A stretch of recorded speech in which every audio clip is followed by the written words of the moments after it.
దృశ్యం 3 థియేటర్‌లో ఆల్రెడీ తెలుగు డబ్బింగ్‌తో 'Mohanlal' Malayalam version release అయింది.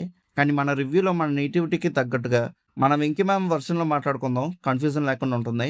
అండ్ ఈ వీడియోలో ఓన్లీ రివ్యూ మాత్రమే కాకుండా మన వెంకటేష్ గారు ఎందుకు ఈ ఫ్రాంచైజీని కంటిన్యూ చేయట్లేదు అనే పాయింట్ గురించి కూడా లాస్ట్‌లో మాట్లాడుకుందాం. సో ఈ వీడియోని స్కిప్ చేయకుండా చూడండి లాస్ట్ వరకు. ఇంకా మూవీలో స్టోరీ విషయానికి వస్తే ప్రీవియస్ మూవీస్‌తో కంపేర్ చేసుకుంటే కొంచెం డిఫరెంట్‌గా ఉంటుంది.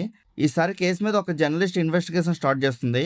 వెంకటేష్‌కి తెలిసిన వాళ్ళని ఎవరికీ తెలియకుండా ఇన్వెస్టిగేషన్ చేస్తూ ఉంటుంది. సడన్‌గా ఈ ఇన్వెస్టిగేషన్ ఎందుకు స్టార్ట్ అయింది? ఇలా తను ఇన్వెస్టిగేషన్ చేస్తుందని వెంకటేష్ గారికి తెలిసాక ఏం జరిగిందనేదే మెయిన్ స్టోరీ. మూవీలో ఫస్ట్ హాఫ్ మొత్తం ఇన్వెస్టిగేషన్‌తో పాటు వెంకటేష్ గారి ఫ్యామిలీ లైఫ్ ఎలా ఉంటుందని చూపించారు.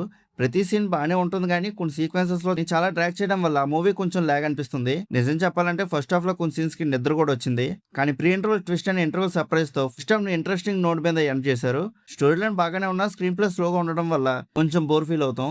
ఇంటర్వెల్‌లో ప్రీవియస్ మూవీస్‌లో ఉండే ఒక క్యారెక్టర్‌ని ఇంట్రడ్యూస్ చేస్తారు. అప్పుడు మనకి ఎవడ్రా వీడు అనే ఫీల్ వస్తుంది.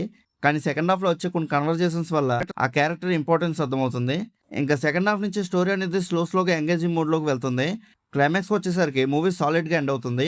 కానీ ప్రీవియస్ మూవీస్ లాగా వెంకటేష్ గారి నుంచి హ్యూజ్ ట్విస్ట్ అనేది ఉండదు. ఈసారి నరేష్ గారి క్యారెక్టర్ నుంచి మేజర్ ఇంపాక్ట్ ఉంటుంది. మనం ప్రీవియస్ 2 మూవీస్‌లో చూసుకుంటే నరేష్ గారి క్యారెక్టర్ అంత ఇంపాక్ట్‌ఫుల్ కాదు. జస్ట్ అలా ఉంటారు అంతే. కానీ ఈ మూవీలో మాత్రం అతని క్యారెక్టర్ మెయిన్ హైలైట్ అవుతుంది. ఇంకా పెర్ఫార్మెన్సెస్ విషయానికి వస్తే అందరూ ఎక్సలెంట్‌గా చేశారు. సినిమాటోగ్రఫీ చాలా బాగుంది. డైరెక్షన్ కూడా ప్రీవియస్ మూవీ స్టాండర్డ్స్‌ని మెయింటైన్ చేసింది. కానీ స్క్రీన్ ప్లేని ఇంకొంచెం గ్రిప్పింగ్‌గా రాసుకుంటే బాగుండేది. నా ఒపీనియన్ ప్రకారం 'దృశ్యం 1' మాత్రం ఫ్రాంచైజ్‌లో మోస్ట్ గ్రిప్పింగ్ ఫిలిం. 'దృశ్యం 2'లో కూడా లాగ్ ఉన్నా క్లైమాక్స్ ట్విస్ట్ వల్ల ఆడియన్స్ సాటిస్ఫై అయ్యారు. సేమ్ ఫార్మ్‌లో ఈ మూవీలో కూడా ఫాలో అయింది. ఫస్ట్ హాఫ్ ఎంత లాగ్ అనిపించినా ప్రీ క్లైమాక్స్ అండ్ క్లైమాక్స్ వల్ల ఒక సాటిస్ఫాక్షన్ ఫీల్ ఇస్తుంది. ఓవరాల్‌గా ఈ మూవీ ఎలా ఉందని అడిగితే బాగుంది. కానీ లాస్ట్‌లో వచ్చే ట్విస్టుల కోసం మూవీ మొత్తం భరించాలి. అదే పెద్ద ఇష్యూ. ఇంకా చాలా మందికి ఉన్న మెయిన్ డౌట్ ఏంటంటే మన వెంకటేష్ గారు ఎందుకు 'దృశ్యం 3' రీమేక్ చేయలేదని. యూజువల్లీ 'దృశ్యం' మూవీ మలయాళంలో రిలీజ్ అయ్యాక తెలుగు రీమేక్ అనేది అనౌన్స్మెంట్ చేస్తారు. అప్పట్లో ఓటీటీ ఇన్ఫ్లుయెన్స్ అనేది ఎక్కువ ఉండేది కాదు కాబట్టి ట్విస్ట్ అండ్ స్టోరీ ఆడియన్స్‌కి ఫ్రెష్‌గా ఉంటాయి. కానీ ఇప్పుడు OTT, social media and internet వల్ల మూవీ రిలీజ్ అయిన వెంటనే స్టోరీ అండ్ క్లైమాక్స్ ట్విస్టులు అనేవి మొత్తం రివీల్ అయిపోతున్నాయి. అదే రీజన్ వల్ల వెంకటేష్ గారు ఈ ఫ్రాంచైజ్‌ని కంటిన్యూ చేయడం ఆపేసి ఉండొచ్చు అని నా ఫీలింగ్. ఎందుకంటే 'దృశ్యం' ఫ్రాంచైజ్ మెయిన్ స్ట్రెంత్ అంతా క్లైమాక్స్ ట్విస్టుల మీదే ఉంటుంది. ఆడియన్స్‌కి ముందే స్టోరీ తెలిసిపోతే రీమేక్ ఇంపాక్ట్ కొంచెం తగ్గుతుంది.